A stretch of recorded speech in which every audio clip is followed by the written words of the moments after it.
tất cả các bạn, chào mừng các bạn đến với kênh móc len của Mimi Handmade. Hôm nay Mimi sẽ hướng dẫn cho các bạn móc cái lót ly hình con thỏ như thế này rất là dễ thương. Ở đây là mình trang trí hai cái nè các bạn, một cái là củ cà rốt, một cái là cái nơ rất là xinh xắn luôn. Thì ở cái size này thì các bạn có thể là lót cái ly nào cũng được hết ha, rất là tiện luôn nè các bạn. Các bạn ở đây thì cái ly này nó cũng vừa nhỏ thôi, còn cái ly khác mà cái đáy của cái ly nó to hơn thì cái này vẫn vừa ha. Còn cái này các bạn thấy nè, rất là dễ thương luôn, bên cái cà rốt nè các bạn.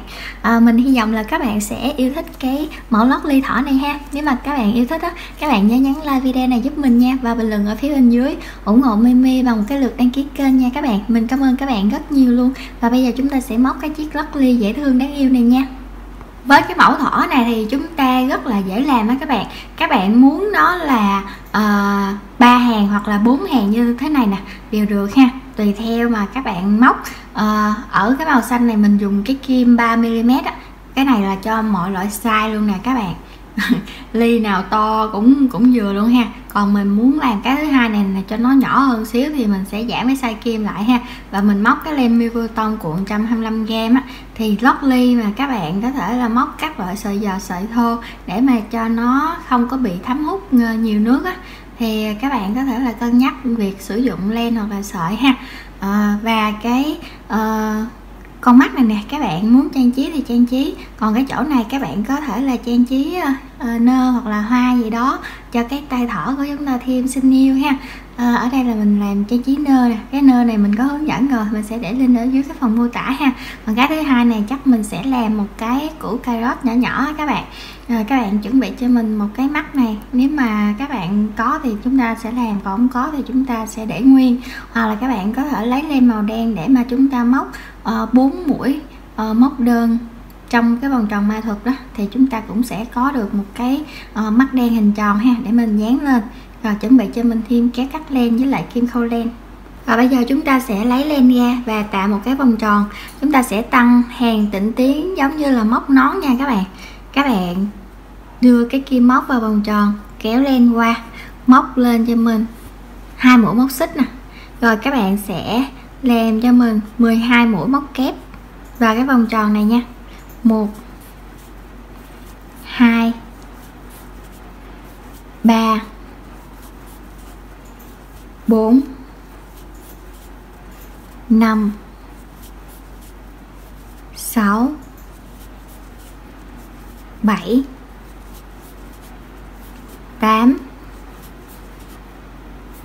9 10 11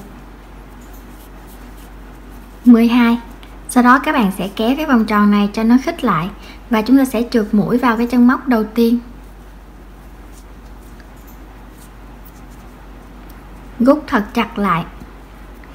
Lên hàng móc thứ hai với 2 mũi móc xích, các bạn sẽ đâm kim vào cái chân móc đầu tiên, móc 2 mũi móc kép cùng một chân.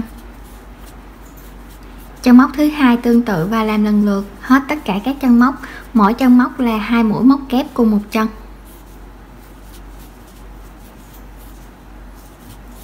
Các bạn sẽ móc như thế đến cuối hàng luôn nha. Móc tới cuối hàng rồi nè các bạn. Bây giờ chúng ta sẽ trượt mũi vào cái chân móc đầu tiên này, kết thúc hàng móc thứ hai. Lên hàng móc thứ ba với 2 mũi móc xích, các bạn sẽ móc vào cái chân móc đầu tiên này 1 mũi móc kép, chân móc thứ hai 2 mũi móc kép cùng một chân. Lặp lại cái cụm này đến cuối hàng, 1 kép và tới 2 kép. 1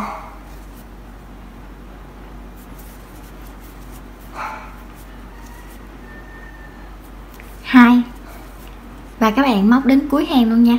Kết thúc hàng móc thứ ba, các bạn sẽ trượt mũi vào cái chân móc đầu tiên này, móc hàng móc cuối cùng, các bạn sẽ móc lên 2 mũi móc xích, móc vào cái chân móc đầu tiên 1 kép, chân thứ hai 1 kép, chân thứ ba 2 mũi móc kép cùng một chân.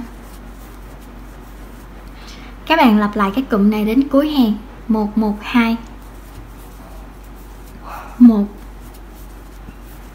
1 2, và các bạn móc tới cái chân cuối cùng luôn nha. Kết thúc hàng móc thứ tư thì các bạn cũng sẽ trượt mũi cho mình vào cái chân móc đầu tiên này, Rồi bây giờ các bạn sẽ căn chỉnh lại cái phơm ha. Nếu mà các bạn móc chặt tay quá, các bạn có thể là căng giãn mũi móc nó ra như thế này để cái vòng tròn của chúng ta nó được phẳng hơn nha các bạn. Rồi bây giờ chúng ta sẽ tạo cái phần đầu của thỏ nè. Các bạn móc lên 2 mũi móc xích, móc vào cái chân móc đầu tiên 2 mũi móc kép, kép thứ hai. Rồi ở trong móc thứ hai này các bạn sẽ móc cho mình 2 mũi kép đôi cùng một chân ha. Các bạn quấn 2 vòng len lên kim, đâm kim vào chân móc thứ hai, kéo len qua 2 vòng lần thứ nhất, 2 vòng lần thứ hai, 2 vòng lần thứ ba là chúng ta đã xong được một cái mũi kép đôi nè. Các bạn sẽ làm tương tự với cái mũi kép đôi còn lại ở cái chân móc này. Tiếp tục ở chân móc thứ ba các bạn sẽ móc 2 mũi kép đôi cùng một chân.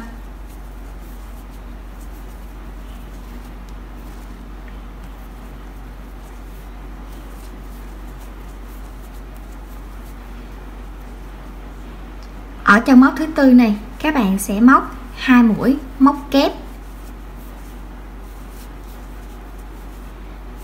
Rồi như thế là chúng ta đã xong cái đầu thỏ rồi nè các bạn. Bây giờ các bạn sẽ tạo cái phần lỗ cái phần tai thỏ ha. Cái tai thỏ thứ nhất các bạn sẽ móc lên cho mình 9 mũi móc xích, 2 3 4 5 6 7 8 9. Rồi bây giờ các bạn sẽ trượt mũi vào cái chân móc thứ hai 1 2. Các bạn sẽ trượt mũi cho mình. Chân móc kế bên các bạn sẽ móc 1 mũi nửa kép. Tiếp tục chân móc kế bên 1 mũi móc kép. 3 chân tiếp theo các bạn sẽ móc mỗi chân là 1 mũi kép đôi.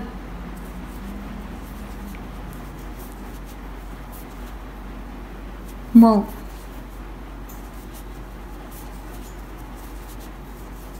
hai,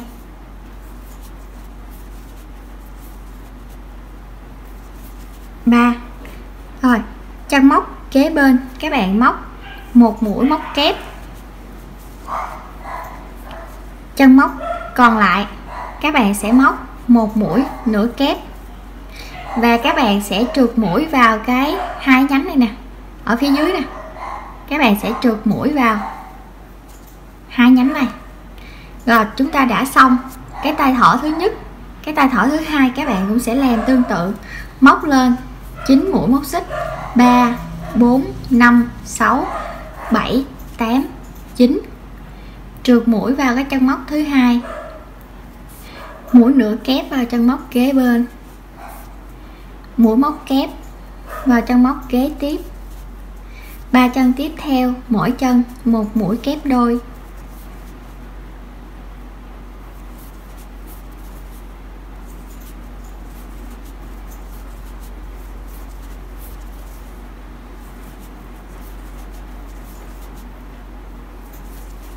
Tiếp tục chân kế bên 1 mũi móc kép. Chân còn lại 1 mũi nửa kép.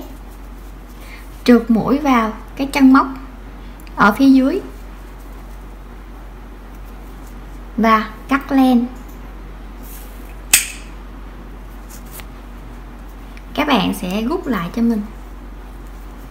Rồi chúng ta đã xong hai cái tai thỏ, rất là dễ thương, rất là cute. Một lát nữa chúng ta sẽ giấu len. Các bạn đếm cho mình nè: 1 2 3 4 5 6 7 8 9 10 11 12 13 14 15. Chân móc thứ 16 các bạn sẽ có thể thay len hoặc là không. Ở đây là mình làm màu trắng với màu trắng nè, cho nó đỡ đơn điệu đó các bạn. Còn cái này mình làm cà rốt thì nó có màu cam với lại màu xanh, thì ở đây là mình làm cái đuôi thỏ nó màu này luôn ha. Các bạn kéo len qua, móc lên 2 mũi móc xích. Và bây giờ các bạn sẽ móc 4 mũi móc kép vào đây, vào cái chân móc mà chúng ta móc 2 mũi móc xích đó nha.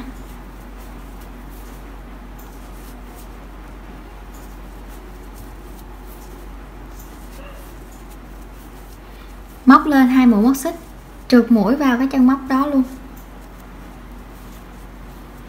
Rồi các bạn cắt len.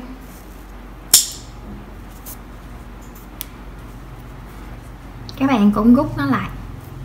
Rồi bây giờ các bạn sẽ xỏ vào cái kim khâu len cho mình nha.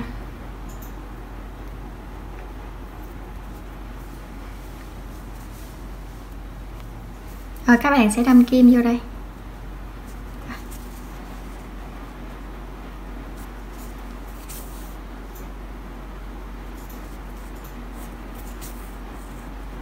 Rồi các bạn cắt len nha. Cắt cái cọng này luôn nè.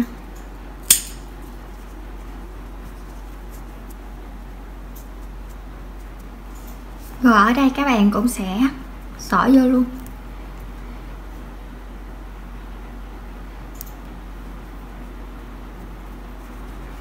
Rồi các bạn sẽ đâm kim vào chỗ này.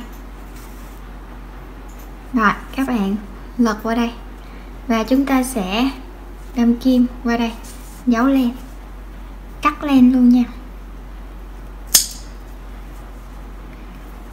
Chỗ này các bạn cũng sẽ giấu len.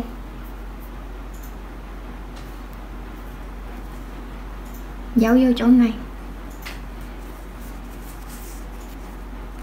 Cắt len.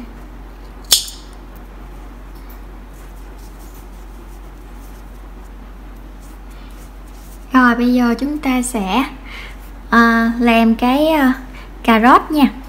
Các bạn lấy cái màu của cà rốt ra. Các bạn sẽ tạo cho mình một cái nút thắt. Chúng ta sẽ móc lên 7 mũi móc xích. 1 2 3 4 5 6 7. Các bạn đâm kim vào cái chân móc thứ 6 này nè. Các bạn sẽ móc cho mình một mũi móc đơn. Hai chân móc kế tiếp các bạn cũng móc cho mình mỗi chân mỗi mũi móc đơn. Hai chân móc tiếp theo các bạn sẽ móc mỗi chân một mũi nửa kép.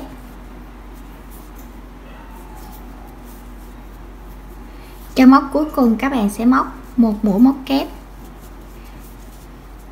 Móc lên 2 mũi móc xích. Các bạn sẽ trượt mũi vào cái chân móc cuối cùng để cái cọng len này qua nè. Các bạn sẽ trượt mũi. Rồi móc lên một mũi móc xích, kéo và cắt len đi. Rồi đây là cái thân của cà rốt ha. Một lát nữa mình sẽ điều chỉnh cái chỗ này nha. Các bạn lấy cái phần cuốn lá đi. Mình sẽ lấy cái màu xanh này, màu xanh bơ ha.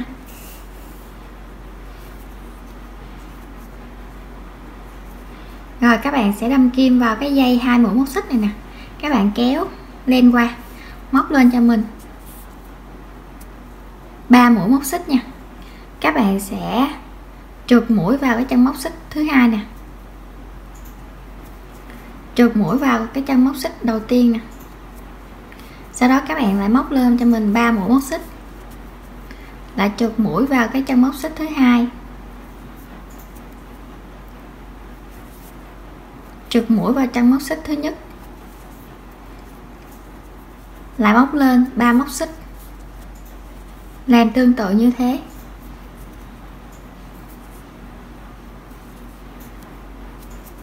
Rồi bây giờ các bạn sẽ trượt mũi vào cái thanh này nữa.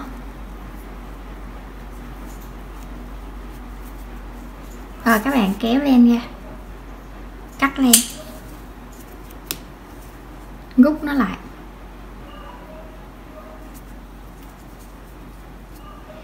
Rồi các bạn sẽ cột cái màu xanh này lại nè. Rồi để đây đi. Rồi cái màu xanh này thì các bạn sẽ kéo nó xuống nè.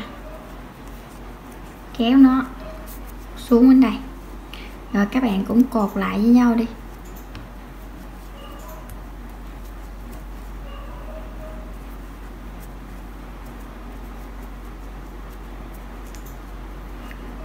Rồi như vậy là chúng ta đã có được một cái củ cà rốt nhỏ nhỏ xinh xinh ha các bạn.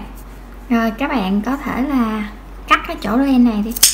Một hồi nữa mình dán luôn ha. Rồi bây giờ mình sẽ bắn keo ở cái chỗ cái điểm này nè.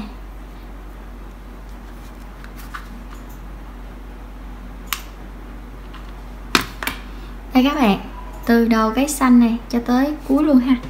Rồi chúng ta sẽ ốm lên.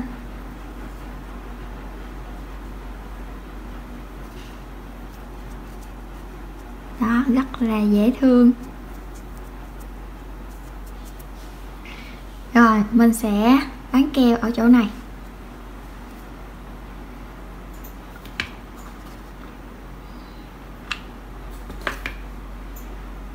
Đây các bạn sẽ dán cái mắt này vô đây.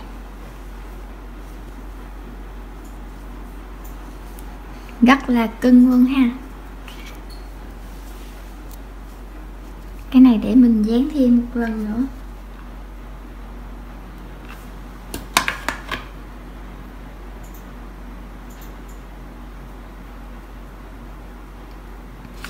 Đây, siêu cute luôn nha các bạn. Hai cái mẫu thỏ như thế này đây, một thỏ mẹ và một thỏ con, nhưng mà nó không có cùng làn da ha các bạn. Mình hy vọng là các bạn sẽ yêu thích cái mẫu lót ly thỏ này ha. Ở đây để mình lót cái ly này cho các bạn coi nè, nó rất là dễ thương luôn đúng không các bạn. Đó, hoặc là các bạn có thể úp gì nè, úp thì mình sử dụng cái kia ha, còn cái này là nó ở trong cái hàng móc thứ 3 luôn nè các bạn.